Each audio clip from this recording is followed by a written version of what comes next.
नमस्कार, मैं स्वाति आपके अपने चैनल इंडियन माइथोलॉजिकल स्टोरीज़ में आपका स्वागत करती हूँ।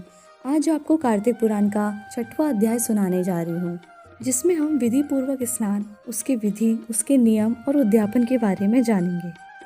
नारद जी बोले, जब 2 घड़ी रात बाकी रहे तब तुलसी की मृतिका, वस्त्र और कलश लेकर जलाशय पर जाएं। कार्तिक में जलाशय के जल में स्नान करना चाहिए। गर्म जल की अपेक्षा ठंडे जल में स्नान करने से 10 गुना पुण्य मिलता है। उससे 100 गुना पुण्य बाहरी कुएं के जल में स्नान करने से मिलता है। उससे अधिक पुण्य बावड़ी में और उससे भी अधिक पुण्य पोखर में स्नान करने से होता है। उससे 10 गुना झरनों में और उससे भी अधिक पुण्य कार्तिक में नदी स्नान करने से होता है। उससे भी 10 गुना पुण्य वहाँ होता है जहाँ 2 नदियों का संगम हो। कहीं 3 नदियों का संगम हो तब तो पुण्य की कोई सीमा ही नहीं। स्नान से पहले भगवान का ध्यान करके स्नानार्थ संकल्प करना चाहिए। फिर तीर्थ में उपस्थित देवताओं को क्रमशः अर्घ, आचमनीय आदि देना चाहिए। अर्घ मंत्र इस प्रकार है। हे कमलनाथ, आपको नमस्कार है। हे जलाशायी भगवान, आपको प्रणाम है। हे ऋषिकेश, आपको नमस्कार है। मेरे दिए अर्घ को आप ग्रहण करें। कुंठ, प्रयाग तथा बद्रिकाश्रम में जहाँ कहीं भगवान विष्णु गए हैं, वहाँ उन्होंने 3 प्रकार से अपना पाँव रखा था। वहाँ पर ऋषि, वेद, यज्ञों सहित सभी देवता मेरी रक्षा करते हैं। हे जनार्दन, हे दामोदर, हे देवेश, आपको प्रसन्न करने हेतु मैं कार्तिक मास में विधि विधान से ब्रह्म मुहूर्त में स्नान कर रहा हूँ। आपकी कृपा से मेरे सभी पापों का नाश हो। हे प्रभु, कार्तिक मास में व्रत तथा विधि पूर्वक स्नान करने वाला मैं अर्घ देता हूँ। आप राधिका सहित ग्रहण करें।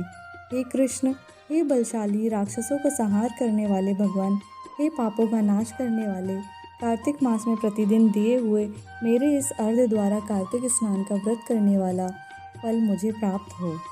तत्पश्चात विष्णु, शिव तथा सूर्य का ध्यान करके जल में प्रवेश कर नाभि के बराबर जल में खड़े होकर विधि पूर्वक स्नान करना चाहिए। गृहस्थी को तिल और आंवले का चूर्ण लगाकर तथा विधवा स्त्री तथा यति को तुलसी की जड़ की मिट्टी लगाकर स्नान करना चाहिए। सप्तमी, अमावस्या, नवमी, द्वितीया, दशमी आदि तिथियों को आंवला तथा तिल से स्नान करना वर्जित है। स्नान करते हुए निम्न शब्दों का उच्चारण करना चाहिए। जिस भक्ति भाव से भगवान ने देवताओं के कार्य के लिए 3 प्रकार का रूप धारण किया था, वहीं पापों का नाश करने वाले भगवान विष्णु अपनी कृपा से मुझे पवित्र बनाएं। जो मनुष्य भगवान विष्णु की आज्ञा से कार्तिक व्रत करता है, उसकी इंद्रादि सभी देवता रक्षा करते हैं, इसलिए वह मुझको पवित्र करे।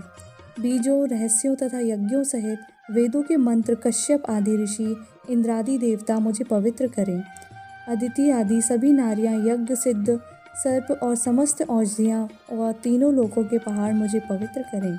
इस प्रकार कहकर स्नान करने के बाद मनुष्य को हाथ में धारण करके देवता, ऋषि, मनुष्यों तथा पितरों का विधि पूर्वक तर्पण करना चाहिए। तर्पण करते समय तर्पण में जितने तिल रहते हैं, उतनी वर्ष पर्यंत वृति के पितृगण स्वर्ग में वास करते हैं। उसके बाद वृति को जल से निकलकर शुद्ध वस्त्र धारण करने चाहिए। सभी तीर्थों के सारे कार्यों से निवृत्त होकर पुनः भगवान विष्णु का पूजन करना चाहिए। सभी तीर्थों के सारे देवता का स्मरण करके भक्ति पूर्वक सावधान होकर फूल, फलों के साथ भगवान विष्णु को फिर से अर्घ देना चाहिए। अर्घ के मंत्र का अर्थ इस प्रकार है। मैंने पवित्र कार्तिक मास में स्नान किया है।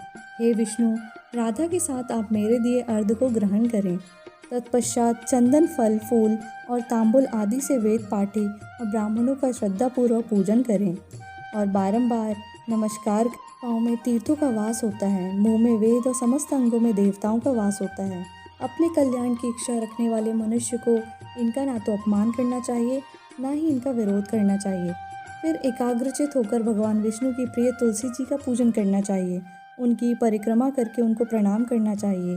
हे देवी, हे तुलसी, देवताओं ने ही प्राचीन से तुम्हारा निर्माण किया है और ऋषियों ने तुम्हारी पूजा की है।